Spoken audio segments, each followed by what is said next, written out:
Pak, saya juga menangkap tentang nilai-nilai kedisiplinan di Bapak yang kuat sekali. Keinginan untuk melakukan sesuatu dan Bapak mengejarnya. Itu saya ngerasain itu banget. Sangat. Saya ya itu kan? keras kepala, stubborn. Iya, itu kan tebel ya di Bapak. Terus menarik juga, ada satu buku yang sangat populer tentang gaya hidup orang-orang yang sukses. Bukunya The 5 AM Club, Robin Sharma, mengatakan bahwa orang-orang yang sukses selalu bangun pagi, bangun jam 5 pagi. Terus kemudian banyak sekali orang-orang komentar, lo nggak perlu bangun jam 5 pagi untuk sukses, gitu ya. Tapi saya justru melihatnya gini, ya semakin pagi kita bangun, kita untung duluan. Terus energi kita masih gede kan Pak. Kalau kita bangun matahari udah makin siang, kita makin ngantuk, terus waktunya mepet gitu kan, jadi terbalik waktunya. Tapi kalau saya lebih melihatnya gini, mau bangun jam 5 pagi, mau bangun jam 5:30, mau jam 6 gitu, atau mungkin sebelum jam 7, nggak masalah juga. Tetapi bagaimana kita punya kemampuan dan keahlian dalam mengatur waktu. Karena waktu kan nggak bisa dibalikin ya Pak. Itu kan mahal ya Pak. Semua orang punya duit berjuta-juta dolar, tapi yang tidak bisa mereka miliki adalah waktu. Tapi Bapak bisa membagi waktu dengan sangat baik. Saya WhatsApp Bapak, gue lagi di London bro, video call, tapi mukanya kagak ada. Yang ada mukanya di jalanan. Oh iya bener di London, gue bilang. Gila nih orang, gue bilang. Itu gimana punya kecanggihan dalam time management? Enggak semua orang loh Pak. Sekali kita set our goal, our dream, percayalah, body itu otomatis kan gitu. Tapi body ini harus kita latih dulu gitu. Kita harus belajar, baca buku banyak. Saya itu adalah edik soal toko buku, museum, galeri. Sejak saya kuliah barangkali ya, karena saya dari keluarga yang miskin. Jadi salah satu yang paling saya datangin ya toko buku, perpustakaan, museum, galeri, kan begitu. Di situ saya banyak belajar. Karena rada-rada murah juga pintu masuknya kan Pak. Memang nggak bayar. Oh nggak bayar. Ya gitu. Kalau museum bayar kan sekarang bisa. Tetapi maksud saya tidak akan menghabiskan waktu saya untuk hal-hal yang sepele, yang tidak terkait dengan pekerjaan sama hobi saya. Karena waktu ini sempit, 24 hours per day. Jadi ketika kita bangun, kita mulai utilize itu. Oh ini, gitu. Disiplin. Karena once you misalnya spending your time di gadget, spending your time di sini, you gone, kan gitu. You will go nowhere, dan itu menurut saya sayang. Dan itu akan dicontoh sama anak, sama teman, dan itu berbahaya. Kalaupun environment kita begitu, we should not be part of that, kan begitu. Jadi menurut saya disiplin itu paling penting, dan disiplin ini harus yang kita asah. Sebenarnya orang pernah tanya saya, capek nggak sih kalau belajar terus? Lu nekat, lu ngapain gitu-gitu? Udah mahal terus mau ke sana.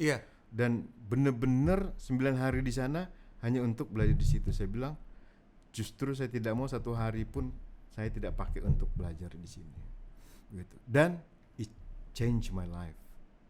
Yang terakhir ini. Bayangin, di usia saya sekarang belajar, and then you change the whole journey that aku sudah planning misalnya.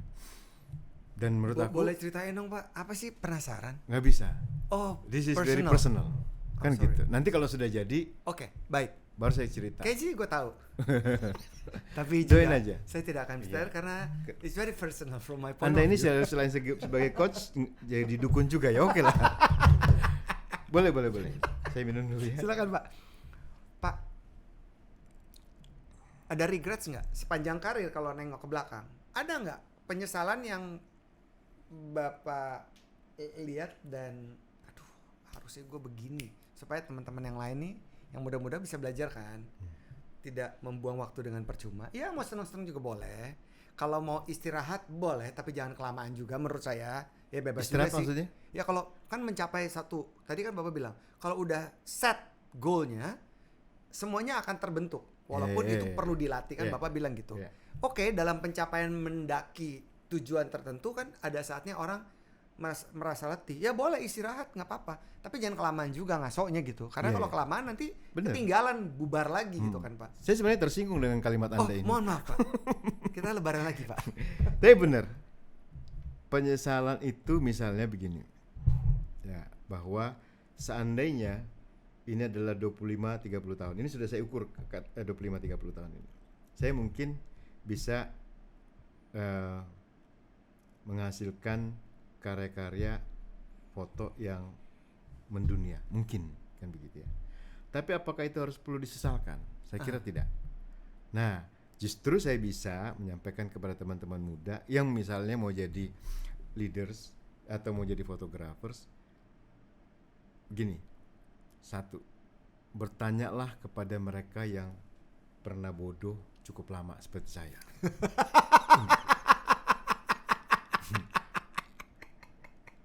Karena begini, kebodohan saya adalah membeli kamera yang segitu-gitunya, akhirnya dijualnya pun susah, ya kan begitu ya, karena punya uang sebatas begitu. Seandainya aku dulu balik ke sana, saya akan nabung untuk beli kamera yang the best of the best, kan begitu ya.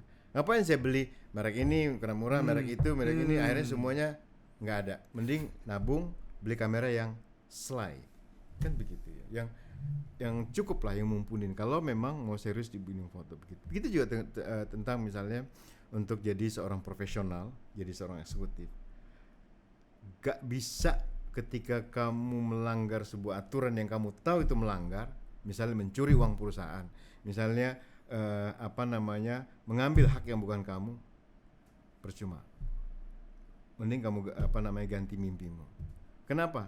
Itu nggak sesuai dengan mimpimu. Once you set the dreams, itu hal-hal yang prinsip dan basic nggak usah diajarin oleh siapapun. You tahu itu salah dan salah, begitu loh. Sebenarnya itu jangan, karena itu nanti nggak bisa sebagai daya dorong buat kamu berkarir ya misalnya, atau untuk belajar, bahaya gitu. Terutama gini, belajarlah dari mereka yang sudah, jangan mentang-mentang muda, milenial, terus yang tua-tua ini dianggap penjahat, terus di label-label begitu ya, nggak ngerti digital. Itu maksud aku, energi yang kamu keluarkan itu sudah sangat-sangat negatif dan kayak sok tahu, kan begitu. Itu berbahaya. Be humble, kan begitu. Kalau kamu humble itu, you can talk kepada even an office boy di sebuah lift. Iya. Gitu. Kita nggak tahu di sebuah lift itu, ternyata dia yang pemilik bangunan 100 lantai itu. Iya. Ya kan begitu ya. Karena kita sombong, coba dikit dong bu. Kita pencet begitu, padahal ibunya pakai sendal karena kita menghina. Terus oh iya, begitu dia keluar satpamnya itu, siap bu, baru kaget, oh pemiliknya. Kan labeling. Kita suka begitu.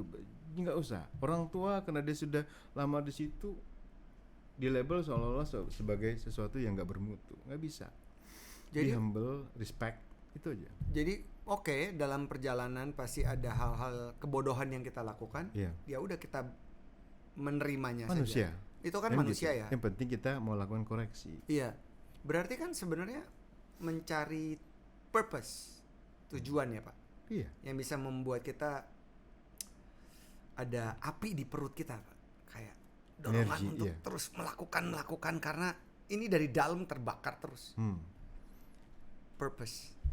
Dan aku bilang kan itu yang termasuk lembaga-lembaga seperti Talk ini ajarkan. Gue lagi tuh kan. Kenapa? Udah tahu nih pasti mau ke gue lagi. Enggak, udah bukan jangan begini. Lagi dong Pak. Karena kalau enggak, orang akan begini. Merasa pinter, dia paling malas belajar. Pasti. Ya kan? Berapa sih misalnya belajar ke lembaga seperti Talk? Berapa sih? Enggak deh. Dia suruh anak buahnya. Gitu anak buahnya kinclong, bingung dia. Loh, ya kan begitu. Karena atau anak buahnya disalahin. Atau anak buahnya bilang, blow on nih bos, gue ngomong presentasinya aja kemarin biru, hari ini abu-abu. Kan begitu ya. Dikasih tahu nggak mau. Ide dia yang keluar. Sayang kan? Begitu. Jadi menurut saya purpose adalah tujuan kita semua. Tapi bagaimana ada yang dengan egonya dia, ya kan? Karena lahir sebagai dari keluarga kaya, kemudian nggak mau berubah. Seperti begitu. Ada juga miskin, dia lupa dunia sudah berubah begitu cepat. Bisa. Begitu juga teman-teman yang misalnya dari keluarga yang pas-pasan lupa berubah. Jadi nggak ada. Manusia ini tidak diciptakan oleh yang kuasa untuk kamu miskin ya, kamu suku ini ya, kamu agama ini, enggak. Kan begitu ya. Tapi kitalah yang harus bisa mengatur tujuan kita sama. Sebenarnya untuk semua. Bagi saya untuk purpose itu semua harus punya, tetapi bagaimana mencapainya itu harus buka buku, belajar, dan jangan pernah berhenti.